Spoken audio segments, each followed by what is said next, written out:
Agora nós vamos contar uma história que poderia ter terminado em tragédia aqui na nossa região.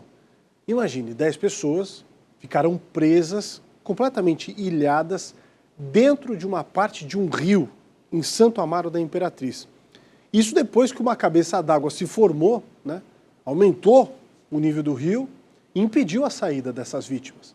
A cachoeira em que os turistas estavam fica num ponto bem afastado, de difícil acesso, sem nada perto, nem sinal de celular, que dificultou, inclusive, a comunicação com a equipe de socorro. Somente um dia depois que o resgate pôde ser feito pelos bombeiros que tinham a experiência necessária para fazer essa manobra. Você vai acompanhar agora com exclusividade aqui no BG o relato dessas vítimas que nunca mais, definitivamente, vão esquecer aquele dia em que quase tiveram as vidas roubadas, o que não ocorreu graças à ação desses heróis. Cachoeira lá, só tava vendo só a fumaça da cachoeira. Esse grupo de 10 pessoas saiu para passear na cachoeira do Salto do Rio Vermelho, em Santo Amaro da Imperatriz. Eles são do Acre. Alguns moram aqui, outros vieram passar férias na Grande Florianópolis. Até o momento do vídeo estava tudo tranquilo. Eles só não imaginavam o que viria logo depois. Valeu ou não valeu a pena, gente? Valeu a pena! Valeu a pena! Nós saímos daqui a base de meio-dia, mais ou menos. Nós almoçamos e saímos para ir lá. E a ideia é só dar uma volta? Isso, conhecer, né? Que a gente, poxa, já estou perto de ir embora e eu queria conhecer a cachoeira, né? Lá, bater umas fotos e lá para levar a imagem pro Acre. E quando menos esperavam, um susto. Nós atravessamos, estava normal, como eu falei, né? E ao perceber, quando eu voltei para buscar comida, eu senti que a água deu uma subidinha. Foi na hora que eu cheguei e falei pro meu genro, vamos logo voltar que a água está subindo, que senão não tinha como nós atravessar. Aí foi nessa hora que todo mundo pegou suas coisas para nós atravessar o rio, né? E quando eu vi e percebi que a água estava subindo, eu pedi, volta todo mundo. E no caso que meu genro passou com a minha neta e o rapaz com a mãe dele, né? Aí foi na hora que a água subiu e nós ficamos no meio do rio. Joaquim viveu um dos momentos mais desafiadores da vida dele. Ele e a mãe estavam no meio do trajeto entre uma margem e outra do rio quando a água subiu. Uma espécie de cabeça d'água que impediu que eles continuassem. E eu fiquei ilhado numa pedra muito pequena, assim, acho que uma pedra oval, com a minha mãe. Aí minha mãe, como ela se apavora rápido, aí eu falei, vou tentar manter a calma para salvar a minha mãe. Aí eu fiquei na pedra, segurando minha mãe, e ela tentando segurar, falando, mantenha calma, mantenha calma. Ele foi o herói de segurar a mãe dele, a água chegou na cintura e em nenhum momento ele soltou a mãe dele. No momento que a gente estava correndo atrás de pau, da corda, nesse momento assim, quando a gente virava e olhava para trás, a gente imaginava não ver mais eles. Esse momento foi um momento desesperador. Mas o João e outro integrante do grupo agiram rápido. De cima da pedra, meu genro lembrou, João, o canivete. Eu peguei e atirei o canivete para ele, que ele já tinha lembrado da corda. Jamais ele ia lá e desamarrava uma corda daquela. Era coisa de segundo. E eu creio que 20 a 30 segundos ele tinha descido com a mãe dele. Aí eu tava meio, mas eu consegui pegar a corda também. Aí eu botei na frente da minha mãe e falei, mãe, segura essa corda. Eu vou falar, tu pula, aí tu pula. E vamos atravessar, e eles vão puxar, né? Aí eu falei, já. Aí eu tava no finalzinho da corda também, e ela mais na frente. Aí nós pulamos e conseguimos chegar em outra pedra. Até que nessa outra pedra eu fiquei e eles continuaram puxando minha mãe. Aí, ok, minha mãe conseguiu chegar na margem, tudo bem, mas com um grande risco, né? Porque se eu soltasse a corda, com certeza levava e eu não sabia que era mais dela. Para tentar sair, o grupo se dividiu. Metade conseguiu atravessar a cachoeira e o restante ficou na margem oposta. Porque se eles tivessem vindo todo mundo junto, todo mundo tinha morrido, não tinha como escapar ninguém. Como ficou aquela cerração, a gente não sabia como é que ele estava, se tinha morrido alguém do lado de lá, né? E então foi uma coisa que deixou a gente muito preocupado também.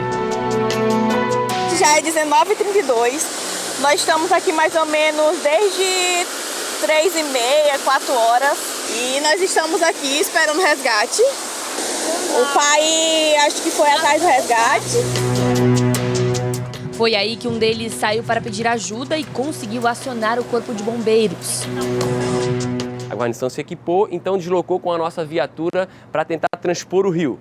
Nesse momento, já foi observada a dificuldade, pois as áreas próximas à margem do rio já estavam todas alagadas. O rio já estava mais ou menos 1 metro acima do nível normal, passando por cima das pontes, forte correnteza, com galhadas e troncos sendo arrastados margem abaixo. Atravessar o rio naquele momento geraria para a guarnição um risco muito grande, sendo que o limite para a gente fazer uma área de segurança era inexistente. Já era uma queda, já com forte correnteza, e as outras 2 quedas em sequência. Então a guarnição foi começar a iniciar uma avaliação só no amanhecer, na primeira claridade da segunda-feira. Que a gente, ao amanhecer, por volta das 4h50 da manhã, com os primeiros raios luminosos no local, a gente conseguiu identificar os níveis, conseguiu monitorar que aquele nível de água, de fluxo de água da queda da cachoeira que estava alto no dia anterior, estava diminuindo, e a gente poderia, realizando uma estratégia para realizar o resgate, conseguir avançar, transpor o rio e acessar as vítimas pela primeira vez. No amanhecer, uma estratégia de resgate foi montada. O cabo Jean ajudou as vítimas no translado de uma margem à outra. No primeiro momento que eu acessei e que eu consegui conversar com um jovem que já estava descendo meio que desesperado lá a pedreira, a gente pediu para eles aguardar, não se arriscarem a descer de qualquer jeito para não causar um acidente ali e acabar dificultando ainda mais o nosso resgate. Então, no primeiro momento, a nossa conversa foi de tranquilizar eles, e quando eu vi totalmente ali a situação que eles se encontravam, eu diretamente já me reportei ao meu comandante, o sargento Acácio, e ali eu falei que a nossa primeira estratégia era passar mantimentos para eles, para manter a temperatura corporal deles, levar alimentação para eles e hidratação, porque na primeira condição que eles se encontravam, não tinha condições de retirar eles no primeiro momento, porque eles estavam muito debilitados, estavam com muito frio, sede e fome. Entre os primeiros resgatados estava uma menina de 6 anos. Esse caso específico comoveu o cabo Silveira, que participou da operação. Eu encontrar aquela criança de 5 anos sozinha lá foi bem emocionante. Logo que a gente se deparou com ela, eu já fui abordar ela, conversar com ela, tranquilizar. Ela estava bem preocupada, estava com bastante frio, ela pediu o tempo todo para ir no colo, então a gente levou ela no cavalinho até o rio. Chegando no rio, a parte de transposição com essa criança foi um pouco mais complexa, porque como ela era uma criança pequena, a gente teve que carregar ela no colo, outra mão no cabo. Ainda no local, os bombeiros prestaram a primeira assistência para as vítimas, que estavam exaustas e debilitadas. O resgate foi tenso para as 2 partes. Os bombeiros não hesitaram em salvar as vidas que ali estavam. Agora eles deixam um alerta para que casos assim não se repitam. Eu acho que para se deslocar num local desse, tu deve se planejar, tu deve conhecer, tu deve pesquisar, tu deve ter pessoas que reconheçam ou que conheçam locais para levar vocês lá para fazer o acesso. E quando tu perceber que o nível do rio, a água, já está subindo e o cenário já não se encontra naquele mesmo patamar que tu iniciou o teu acesso, tu deve se deslocar o mais rápido possível para uma das margens e para um local que te proporciona segurança. Essa é uma história cheia de heróis. Sejam os bombeiros que salvaram todas essas vidas, o jovem Joaquim que salvou e mostrou um amor imensurável pela mãe. Eu mesmo podia me salvar tranquilo, só que aí eu decidi ficar com minha mãe até o final. Ou até essa pequena que a todo momento pedia aos bombeiros que voltassem pela sua família. Ainda eu lembro que eu fiz a brincadeira com ela assim, dá o dedinho aqui pro tio, que eu vou garantir que eu só volto, eu vou entrar no mato agora, era por volta das 10 horas da noite, e eu só volto aqui quando eu estiver com os seus parentes. Falei para ela, pode confiar que até de manhã cedo eu vou voltar aqui com teus parentes. E foi o que aconteceu. No outro dia a gente estava lá com os parentes dela em segurança, graças a Deus. Nós estávamos mortos, nós tínhamos morrido e Deus ressuscitou nós. É uma coisa muito desesperadora mesmo na vida da gente ali. Uma coisa que eu não quero passar nunca mais o que eu passei.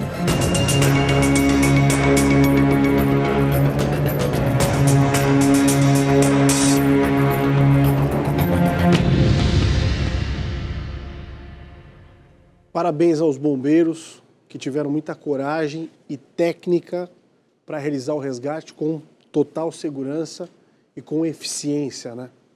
E o alerta mais do que tudo, né? A natureza é maravilhosa, mas pode se transformar numa baita de uma armadilha. Não subestimemos a natureza. Já vimos N casos por aqui de acidentes muito graves, até mesmo fatais, em que pessoas, né, subestimaram a força da natureza e acabaram engolidas por ela. Que bom que nesse caso aqui tudo acabou bem. Um alerta para todo mundo, né?